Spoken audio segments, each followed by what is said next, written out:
We're joining you with breaking news from Ferguson, Missouri. Tonight, frustration still palpable. Demonstrations here and around the country, and strong reaction to Officer Darren Wilson's first public comments.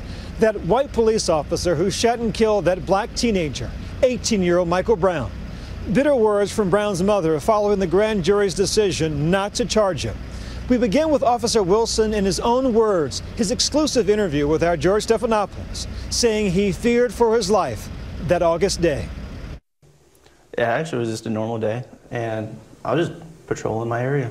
Alone? Alone, yes. We're always alone in Ferguson. Always one-man cars. I was actually on my way to go get lunch. And you're driving to lunch, and what do you see? I see two individuals who I later became to know as Darren Johnson and Michael Brown. You didn't know then? No, I did not.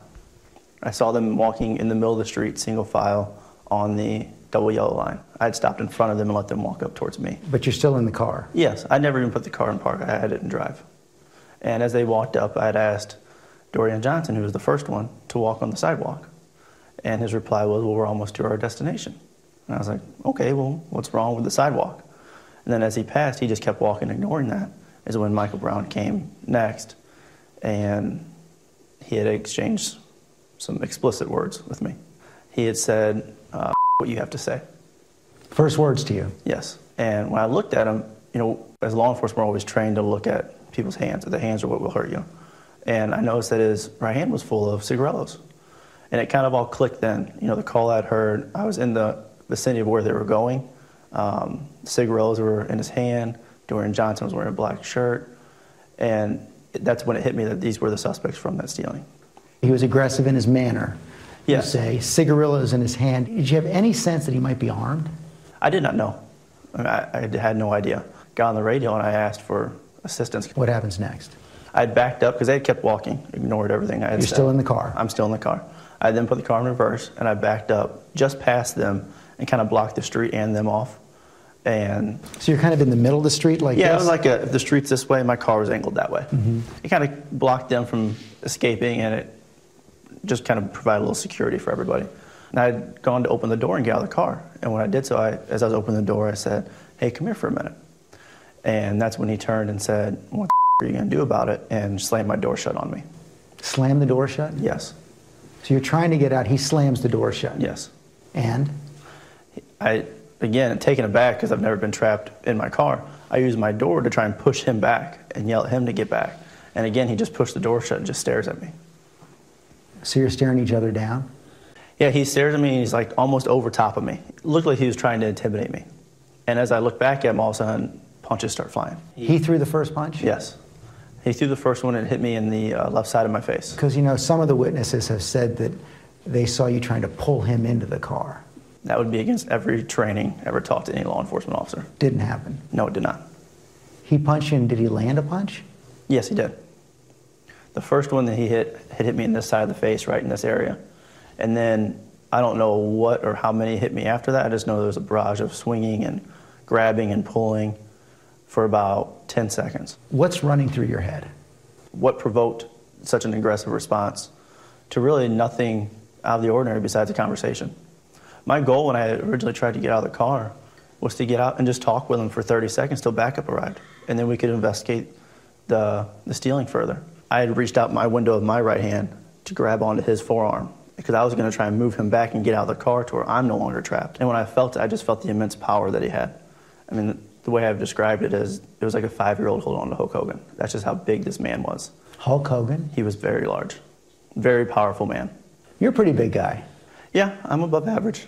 I'm about 210, 215, but you know, from what I've heard, he was around 290. And then as I'm holding him, I see him coming back around with his left hand, and it's in the shape like this, and it comes in through the window and just a solid punch to the right side of my face. I mean, the next thing was, how do I survive? Because I didn't know. How do you survive? Yes, I didn't know if I'd be able to withstand another hit like that. I mean, you hear all the time, one punch and someone gets knocked out, and if I'm knocked out, then what happens to me? Because then I can't defend myself at all. So that was my fear, is if he hits me again, will I be conscious after that hit to still defend myself? So that's what you're thinking at that moment, I can't get hit again. Yes. And what do you do?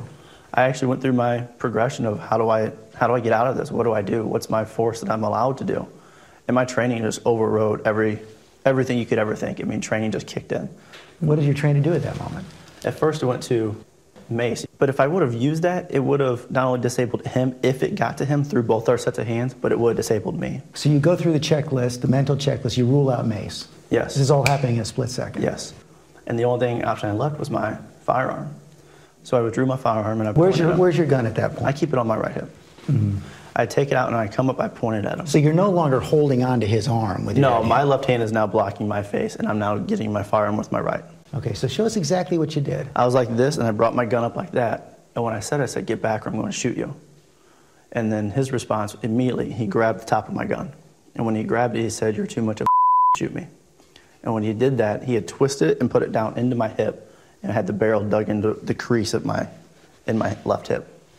And while he's doing that, I can feel his hand trying to come over my hand and get inside the trigger guard and try and shoot me with my own gun. And at that point, I envisioned a bullet going into my leg. I thought that was the next thing. So both your hands are on the gun at that point? Yes.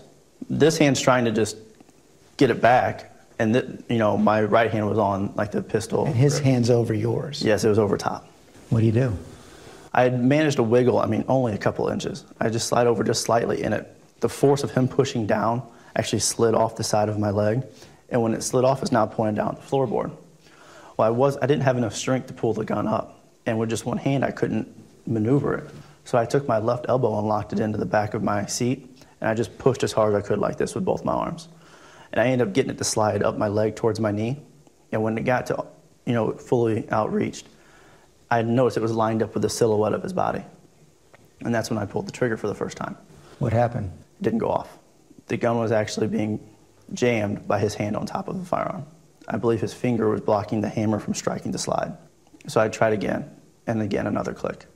And this time I'm like, this has to work, otherwise I'm going to be dead. He's going to get this gun away from me. Something's going to happen, and I'm going to be dead. So I pull a third time, and it finally goes off. It went into the door. And when it went into the door, my window had been rolled down. So the glass from the window then exploded out from the door. And when it exploded, I just remember seeing a big chunk of glass come over my hand, and I see blood on my hand. And I didn't know what it was from originally. Later I found out it was actually his blood because I wasn't cut. But after the glass flies over, I look at him, and he kind of backs up about 6 inches to a foot. And it kind of startled both of us. That was the first time you'd ever used your gun, right? Yes, it was.